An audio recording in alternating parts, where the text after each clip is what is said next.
Salve Maria. Tratado da verdadeira devoção à Santíssima Virgem Maria. Artigo 7º. Esta devoção causa grandes vantagens para o próximo. 7º motivo. Outro motivo que nos pode comprometer a abraçar esta devoção são os grandes bens que dela receberá nosso próximo. Por esta prática, exercemos a caridade para com ele de uma maneira eminente, pois damos-lhe, pelas mãos de Maria, o que temos de mais caro, ou seja, o valor satisfatório e impetratório de todas as nossas boas obras, sem excluir o mínimo bom pensamento ou o mais leve sofrimento. Consentimos que todas as satisfações que adquirimos e havemos de adquirir até a morte sejam aplicadas, segundo a vontade da Santíssima Virgem, ou pela conversão dos pecadores, ou pela libertação das almas do purgatório. Não será isto amar perfeitamente o nosso próximo? Não é isto ser verdadeiro discípulo de Jesus Cristo que se reconhece pela caridade? Não é este o meio de converter os pecadores, sem perigo de vaidade, ou de libertar as almas do purgatório quase sem fazer mais nada além do que nos impõem os deveres de Estado? Para se apreciar a excelência deste 7º motivo, seria preciso conhecer o bem, que é a conversão de um pecador ou a libertação de uma alma do purgatório. É um bem infinito, maior do que criar o céu e a terra, pois é dar a uma alma a posse de Deus. Quando por esta prática se livrasse apenas uma alma do purgatório durante toda a vida, ou se convertesse apenas um pecador, não bastaria isso para levar todo homem verdadeiramente caridoso a abraçá-la? Mas é preciso notar que as nossas boas obras, passando pelas mãos de Maria, recebem um aumento de pureza e, por conseguinte, de mérito e de valor satisfatório e impetratório. Tornam-se, assim, muito mais eficazes para aliviar as almas do purgatório e converter os pecadores do que se não passassem pelas mãos virginais e generosas de Maria. O pouco que por ela se dá, sem vontade própria e com uma caridade muito desinteressada, torna-se verdadeiramente poderoso para aplacar a cólera de Deus e atrair a sua misericórdia. Na hora da morte, verificar-se-á que uma pessoa realmente fiel a esta prática terá livrado por este meio muitas almas do purgatório e convertido muitos pecadores, embora só tenha praticado as ações ordinárias do seu estado. Que alegria no momento do juízo! Que glória para a eternidade! Artigo 8º. Esta devoção é um meio admirável de perseverança. 8º motivo. Enfim, o que de certo modo nos impelirá mais fortemente ainda para essa devoção à Santíssima Virgem é ser ela o meio admirável para perseverarmos na virtude e sermos fiéis. Por que é que a maior parte das conversões dos pecadores não são duradouras? Por que recaem eles tão facilmente no pecado?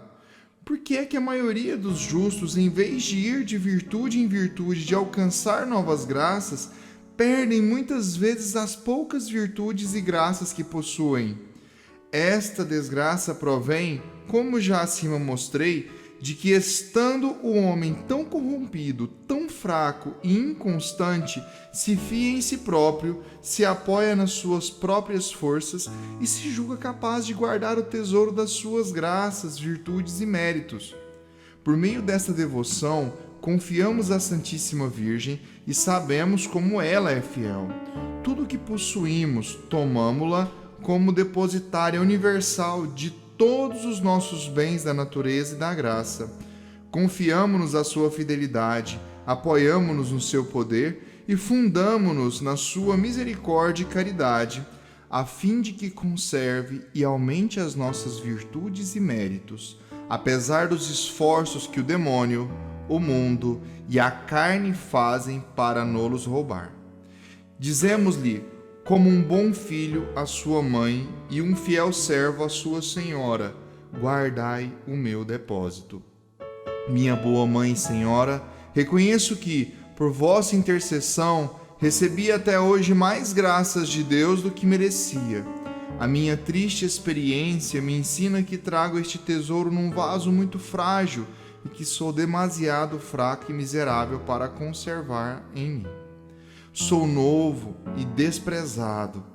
Recebei, por favor, em depósito tudo quanto possuo e conservai-mo por vossa fidelidade e poder. Se me guardardes, nada perderei. Se me sustentardes, não hei de cair. Se me protegerdes, estarei ao abrigo dos meus inimigos. É o que diz São Bernardo. Em termos formais, para nos inculcar esta prática, quando ela vos sustém, não caís. Quando vos protege, nada temeis. Quando vos conduz, não vos cansais. Quando vos é favorável, chegais ao porto da salvação. São Boaventura parece dizer-nos a mesma coisa em termos ainda mais formais. A Santíssima Virgem, diz ele, não é apenas detida na plenitude dos santos, mas ela retém e guarda os santos na plenitude deles, para que esta não diminua. Impede que as suas virtudes se dissipem, que os seus méritos pereçam, que se percam as suas graças e que os demônios lhes façam mal. Enfim, impede que nosso Senhor os castigue quando pecam. A Virgem Santíssima é a Virgem fiel que, pela sua fidelidade a Deus, repara as perdas causadas pela infiel Eva por sua infidelidade. Obtém de Deus a fidelidade e a perseverança para todos os que se lhe dedicam, pelo que um santo a compara a uma âncora firme, que os retém e impede de naufragar no meio do mar agitado deste mundo, onde tantos perecem por se não segurarem a esta âncora sólida. Nós ligamos as almas à vossa esperança como a uma âncora firme. São Boaventura. Foi a ela que os santos que se salvaram mais se amarraram e mais amarraram os outros para perseverar na virtude. Felizes, pois, 1000 vezes felizes os cristãos que agora se agarram fiel e inteiramente a Maria, como a uma âncora firme. As investidas das tempestades deste mundo não os farão sossobrar, nem perder os seus tesouros celestes. Felizes os que se acolhem a ela como a arca de Noé. As águas do dilúvio do pecado que afogam a tantos não os prejudicarão, porque, repete a Santíssima Virgem com a sabedoria, aqueles que em mim trabalham na sua salvação não pecarão. Felizes os pobres filhos da infeliz Eva que se ligam à mãe e virgem fiel, que sempre permanece fiel e nunca se desmente. Ela permanece fiel, não podendo negar-se a si mesma.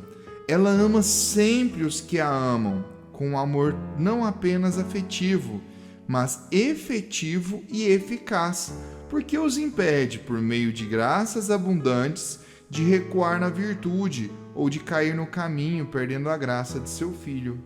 Esta boa mãe recebe sempre, por pura caridade, tudo o que lhe damos em depósito e, uma vez que o recebeu como depositária, é obrigada em justiça a não-lo guardar, em virtude do contrato de depósito, do mesmo modo que uma pessoa a quem eu tivesse confiado 1000 moedas de ouro seria obrigada a guardá-las e se, por negligência, viesse a perdê-las, em boa justiça seria ela a responsável.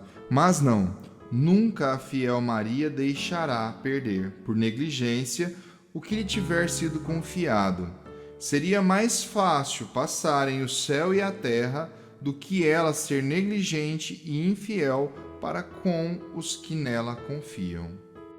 Ó pobres filhos de Maria, a vossa fraqueza é extrema, grande a vossa inconstância e bem corrompida a vossa natureza.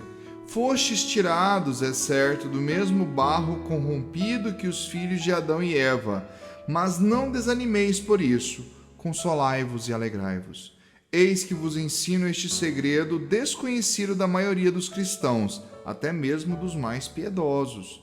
Não guardeis o vosso ouro e a vossa prata nos vossos cofres, já forçados pelo espírito maligno que vos roubou. Eles são pequenos, velhos e fracos demais para guardar tão grande e precioso tesouro. Não ponhais a água pura e cristalina da fonte nos vossos vasos estragados e infectados pelo pecado. Se o pecado já não existe em vós, ficou pelo menos o seu odor, e a água se contaminará. Não deiteis os vossos vinhos finos em vossos tonéis velhos, que já foram cheios de mau vinho, ficariam estragados e em perigo de se perderem. Embora me compreendais algumas predestinadas, quero falar mais claramente. Não confieis o ouro da vossa caridade, a prata da vossa pureza, as águas das graças celestiais e o vinho dos vossos méritos e virtudes a um saco roto, a um cofre velho e arrombado, a uma vasilha estragada e contaminada como sois vós. Do contrário, sereis roubados pelos ladrões, isto é, pelos demônios, que procuram e espiam noite e dia o tempo propício para o fazer.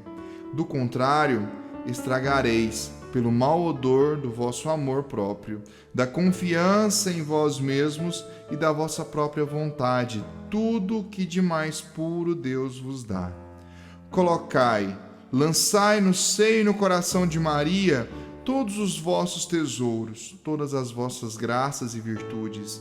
Ela é vaso espiritual, vaso honorífico, vaso insigne de devoção. Depois que o próprio Deus se encerrou neste vaso, com todas as suas perfeições, tornou-se todo espiritual e fez-se a morada das almas mais espirituais. Tornou-se honorífico e trono de honra dos maiores príncipes da eternidade. Tornou-se insigne em devoção e a morada das mais ilustres em doçura, em graças e virtudes. Enfim, tornou-se rico como uma casa de ouro, forte como a torre de Davi e puro como uma torre de marfim. Ah, como é feliz aquele que deu tudo a Maria, que se confia e abandona em tudo e por tudo em Maria. É todo dela e ela é toda dele.